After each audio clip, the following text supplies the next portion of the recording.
isisi palagi doon sa nakalipas na administrasyon. Yun yung isang bagay na talagang nakakaapekto din ito.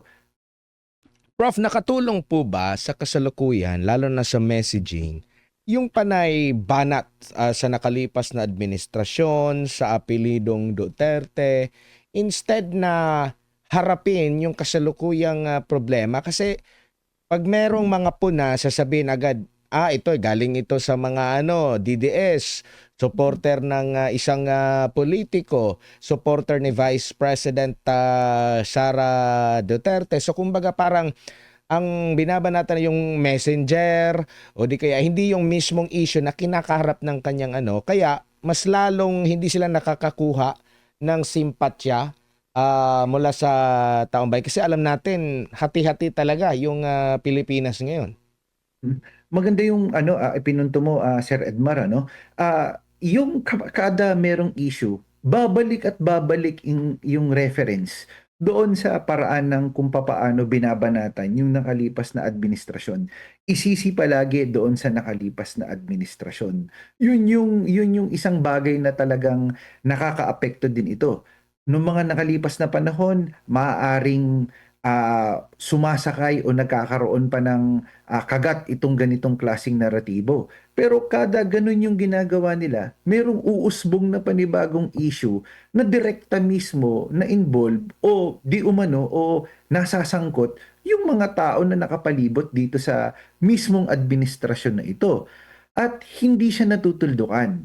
Pag may panibago, walang napapanagot tapos ang naratibo ay ibabalik sa nakalipas na administrasyon. So, ang taong bayan, alam mo, hindi naman yan tanga o mahinang mag-isip. Napaka-critical ng mag-isip din ng mga kababayan natin eh. So, patuloy itong nakakaapekto rin din kasi hindi nasasagot na magkaroon ng direktang accountability yung ating yung mga opisyalis ngayon ng existing na administrasyon. Tingin ko kung seryoso, may proper may tamang pagkakataon at may tamang approach. Kung talaga man at meron at base sa ebidensya with all objectivity na panagutin kung ano man yung naging problema noong nakalipas na administrasyon.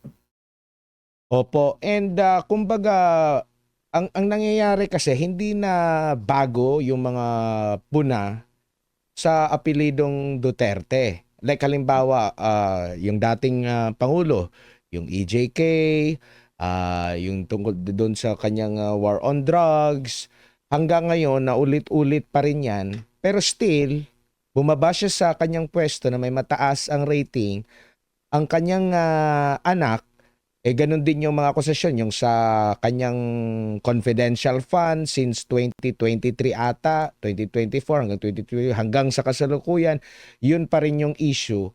Pero hindi pa rin po natitibag, mataas siya pa rin yung pinakamataas yung rating. Ano po kaya ang malinaw na paliwanag dito, Prof? Kasi nung panahon na binabanatan din ang Duterte administration, kahit nga during sa kanya administration, marami naman issue, paulit-ulit, nandyan yung mga kritiko, kilala natin yung mga kritiko ng Duterte administration. Pero still, yung pagtitiwala ng taong bayan, hindi pa rin nawala.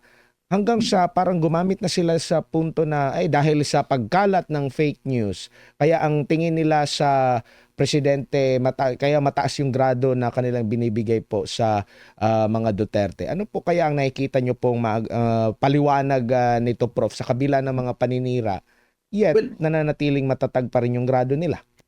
una sa lahat, 'yun tama ka diyan.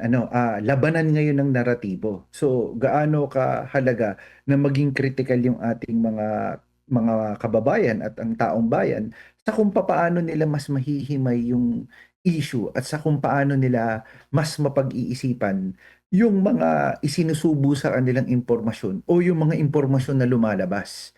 Ikalawa, bakit hindi matinag? Una, makikita natin lalo na yung pundasyon na ginawa ng nakalipas na administrasyon kasi may tagos doon sa taong bayan. At pangalawa pa, ang problema kasi tingin ko na pinakamalaking hamon sa administrasyong ito, yung paano pag-communicate doon sa mga programa nila. Kasi halimbawa, kapag merong press statement o may press conference sila, yung manner, yung mode, yung approach kung paano ikino-communicate yung ginagawa, medyo hindi pasok din doon sa sitwasyon na meron tayo. Bigyan ko ng magandang halimbawa, yung lumipas na panahon na kung saan sa 500 piso, kaya mo halimbawa na makapag Noche Buena. Lalong tingin ko na nakaapekto yun dun sa perception ng mga tao na bagamat nagsusumikap sila, nakita naman natin na with all objectivity, nagsusumikap naman at sinusubukan nilang maiayos yung sitwasyon lalo na pagdating sa ating ekonomiya at pagtaas ng kalidad ng buhay ng bawat Pilipino. Pero kung ang komunikasyon mo at yung paraan mo ng pagbibigay ng approach ganun na merong sarcasm at tuwing merong something na negative ibabalik mo doon sa nakalipas na administrasyon, medyo teka, masusuya din yung taong bayan. Lalo na yun nga, bigyan natin ng example yun, yung 500 pesos na sinasabi na kaya ito na pang Noche Buena, parang siguro nung mga 1990s o 1980s sa 500 pesos, pasok yan. Pero kailangan po ba ng ganitong klaseng statement to justify and sabihin mo na maging practical lang? O baka din syempre sa hirap ng buhay, paano natin maaapis na imbes na bumanat ka ng bumanat sa nakalipas na administrasyon, how do we move forward?